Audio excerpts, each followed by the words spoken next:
Player One? Yeah, a bunch. So much of what I was just imagining in Ready Player One has since come about. Like the Oculus Quest, I got a Oculus Quest, my Oculus Quest here that I use to hang out in big screen with my friends. There's a VR app called Big Screen where you can hang out in a virtual cinema and with up to like 12 of your friends and all watch a movie together. And afterwards, when you hung out in a virtual space, you really feel like you spent time together. It's really good.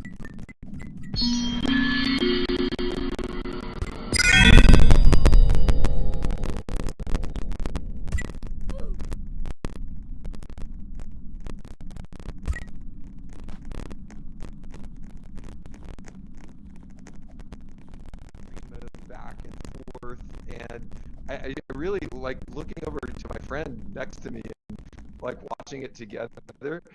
I caught a little of that energy, which I think is what we're all hopeful that the metaverse can kind of bring. So I'm looking behind you at your vehicles. I actually have two DeLoreans hidden back here.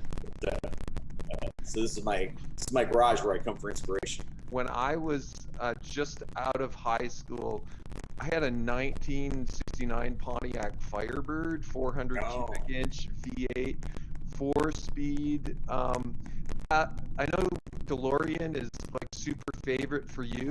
Do you use the DeLorean? Like, how often do you drive it? I like to take this car out every night between usually like 8 and 10 o'clock and listen to 80s music and just like recharge my creative batteries. And whenever I take it out, it always makes people happy. When they're seeing the car, usually somebody's seeing the DeLorean for the first time, and they've never seen a time machine in person. So it's like a traveling happiness mobile. One thing I'm curious about, those DeLoreans, are they stock? Or have you had to like modify the engine or anything to keep them going? Yeah, they're all like 35 years old. They made all the DeLoreans between 81 and 82. So they're all about almost 40 years old now, and they do require a lot of work to keep them running. And then plus adding they obviously don't come with all the flux capacitor and wormhole emitter and all the Back to the Future gear. That's all has to be kind of scavenged and cobbled together. So I've been making it more screen accurate over the years. There's always more tweaks I can do to make it cooler. So it's like a hobby, having a car like an old car like this antique. It's a fun hobby to have. And I think, in a sense, those are stainless, aren't they? Like. Oh yeah, they never rust. Yeah. Isn't that like the Cybertruck 40 years earlier? I know. Yeah. It's the Cybertruck definitely looks like it took some inspiration from the DeLorean. For a car that came out 40 years ago, it's still the most futuristic looking car there is. It looks like a spaceship. Hey, so I know with Ready Player One and now with the release of Ready Player Two, your life's probably gone through a lot of change. Mine has too.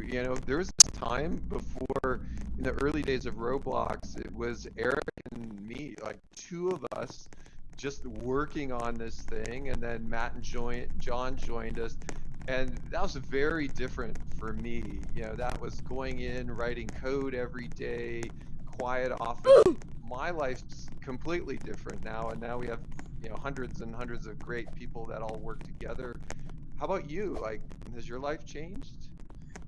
My life has changed drastically.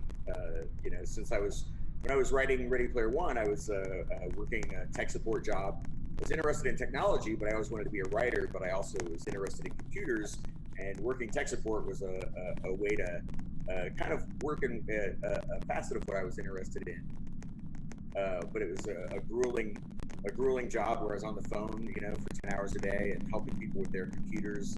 And it wasn't a job that I enjoyed, but because I worked that job, a lot of elements of what I was learning about technology and helping people use computers, and also the job of being a tech support rep, that all worked into my novel, into Ready Player One. The way the main character works tech support in the Oasis for a while, and so that was something from my life that ended up informing the story. So even though I didn't enjoy that job at the time, and wished I was working somewhere else, now I'm grateful that I had that job and that experience, because it worked its way into my my story. It's like when I was a kid, we lived in a trailer park for a while, which was not fun.